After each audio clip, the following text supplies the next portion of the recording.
Hello everyone, welcome back to my channel. My name is Mina and welcome to day 3 of the Winterween Readathon. As I spoke to you guys last night, I did get started on reading my second book of the readathon, which is The Haunting of Brynn Wilder, and this is the buddy read pick for this readathon. I'm still only at page 56, so I haven't gotten too much of the way through this book.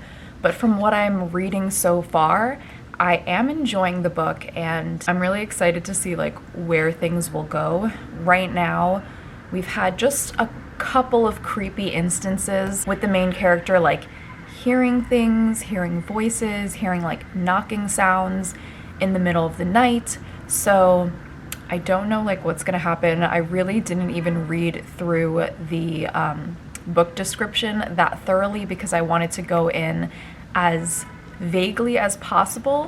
So I'm excited to see where this will go. I also really like the setting of this book. It actually takes place in the summer, which I kind of wish that I saved this to read during the summertime because I do love reading books set in the same season as me. But because this is the buddy read pick, I decided to pick it up now. But it takes place during the summer and in this small lakeside town where everybody knows everybody's business. If you're new there, people are like, oh, who are you? And why are you staying here? So it's a really charming type of setting, and it reminds me a lot of going down to the shore, the Jersey Shore, because I do live in New York and I used to go there every summer with my parents, my family. So that setting, I'm kind of picturing that type of setting, and I don't know, it's giving me feels in a way. And I also am really interested about the characters. Our main character, like I mentioned yesterday, has gone through a very sad family death. Her mother just died from cancer and she had a really bad experience with it. So Brynn Wilder, the main character, is trying to forget that whole experience, trying to just get away from everything. The other characters that we were introduced to were some people who are also staying within that boarding house that Brynn Wilder is staying in. There's this kooky, eccentric 60-something-year-old manager of the boarding house. There's this really stocky and tough bartender. There's this guy that's covered in tattoos that Brynn Wilder is attracted to, and he seems very charming and very sweet to her. And then we have this other older woman in her, I believe in her 60s, but she is suffering from Alzheimer's. And so that I think is going to be an interesting part of the novel. I feel that will somehow connect to the supernatural elements of the book in some way, but we shall see. I have a bunch of things around the house to do today, chores, putting away the laundry, cleaning up the litter area for my cats, and I have to cook today, so I've got a few things to do. So I don't know if I'm gonna read right now. I am gonna eat breakfast, maybe I'll do some reading and then start my chores, but I'm pretty much staying home all day. I don't think I'm gonna be going out today, so it'll be a true home vlog. So I will check in with you guys a little bit later when I have more reading thoughts. Just made some scrambled eggs and toast again for breakfast. All right, you guys, it's a little bit later. It is almost 2 p.m. now. I'm still only on page 85 of The Haunting of Brynn Wilder, but I did want to update you guys and say that things are starting to get heated. And by heated, I just mean that more weird things have been happening with Brynn in this boarding house. That character that I mentioned last time, Alice, who has Alzheimer's, she's really creepy. Only because she has all of this insight and this knowledge about Brynn's life that Brynn did not share with her. So there's obviously something going on there. I don't know if she's getting this insight from some supernatural presence, or if she's on the brink of death or something and kind of communicating with, like I said, the supernatural. I don't know what the situation is at this point, but I am enjoying it. I want to get up to page 150 today. That's my goal. I still have to continue doing some chores around the house. I did some things, but still have more to do. So I'm going to go continue taking care of the stuff that I have to do, and then I will probably read a little bit later. I also have to take a Bookstagram photo for this book, and I don't know, we'll see. I don't know why I'm like stressed today. I just feel like I didn't wake up early enough. I woke up at like 9:30 and I have so many things that I wanted to get done today, and I'm like kind of not on schedule. My reading is not on schedule, so I don't know. I'm gonna try to like not stress about it, and we shall see. So I will check in with you guys a little bit later. So I was gonna make myself my own coffee, but my husband got us Starbucks. So shout out to him. He also got me a chocolate brownie, but this looks really good. I'm excited. Gonna do some reading.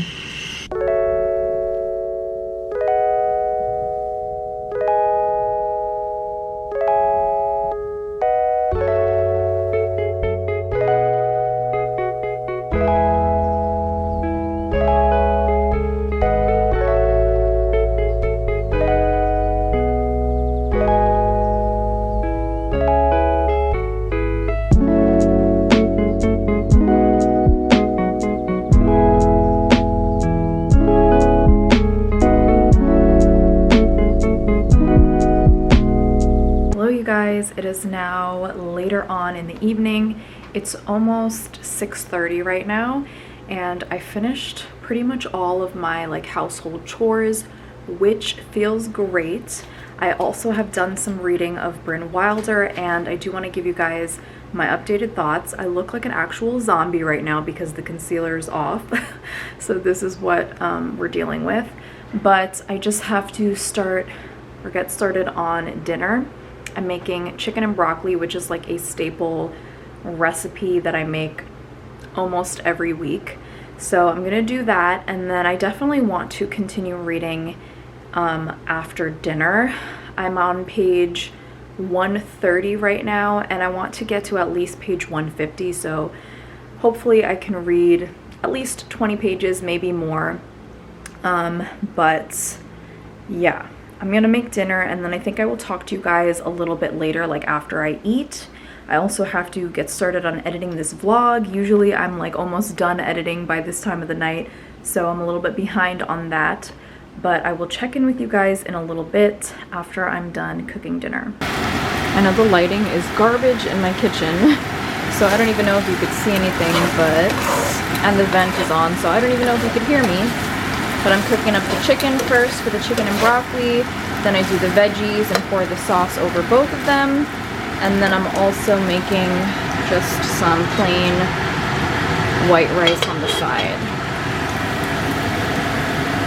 Okay, so now I'm on to stir frying the veggies, mainly broccoli. I put some onions and scallions in here as well.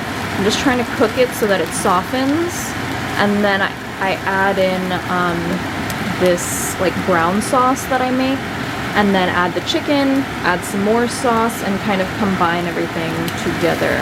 So I will show you guys like the final product when I'm done. Okay, so this is the final product. I sprinkled some sesame seeds on top just to give it a little something extra, and I'm just gonna keep it in the oven to warm while I wait for my husband to get home so we could eat. Yum! Okay, so I just finished eating dinner and cleaning everything up. I am going to devote pretty much the rest of my night to reading Brynn Wilder and also finishing up the editing for this vlog. But I did want to come on here before I ended the vlog and kind of talk to you guys a little bit more about my thoughts on Haunting of Brynn Wilder. Got the book right here. So one thing that I'm noticing about 130 pages in is that even though there are some creepy moments, I don't find myself feeling overly scared or spooked by anything.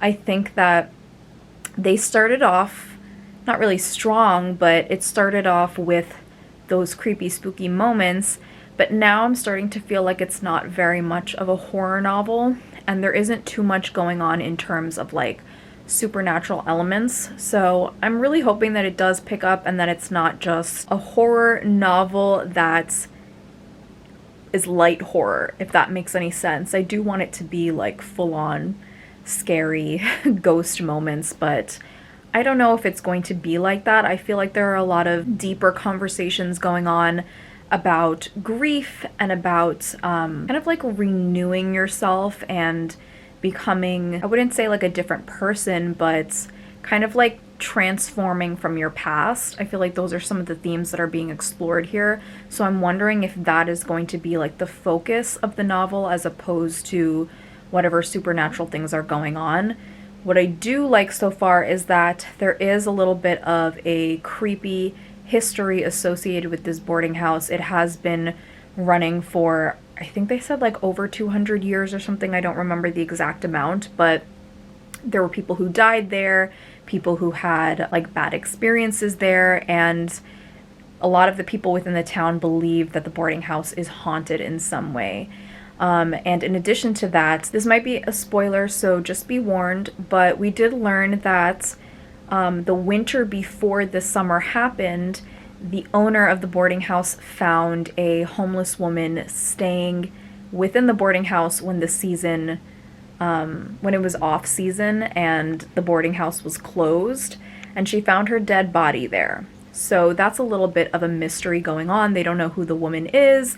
It kind of is freaking Brynn Wilder out because she's like dreaming or seeing her, and the woman Alice, who has this like premonition sense, who can like sense things about people and who has Alzheimer's, she also is talking about that woman who died here. So there's a lot of like loose threads going on, a little bit of a mystery going on, but I don't know how much horror or like thrills there are going to be within this book, but I'm hoping that it does, hoping that it delivers. So those are my thoughts right now. Oh, one more thing I forgot to mention. There is like this kind of intense, fast-going romance between the main character and the other guy who's staying at the boarding house. Don't know how I feel about that. I'm super suspicious of this guy. I'm super suspicious of like how fast things are moving, and I don't know. I don't really like unnecessary romance thrown into like horror and thriller novels. So hopefully there's like a reason for this, and hopefully everything makes sense towards the end. Okay, so I'm going to end the vlog here. I will see you guys tomorrow with day 4 of Winterween. I can't believe it's going by so quickly, but tomorrow is day 4. I will see you all then. Thank you so much for watching, and I hope everybody has a wonderful day today. Bye, guys.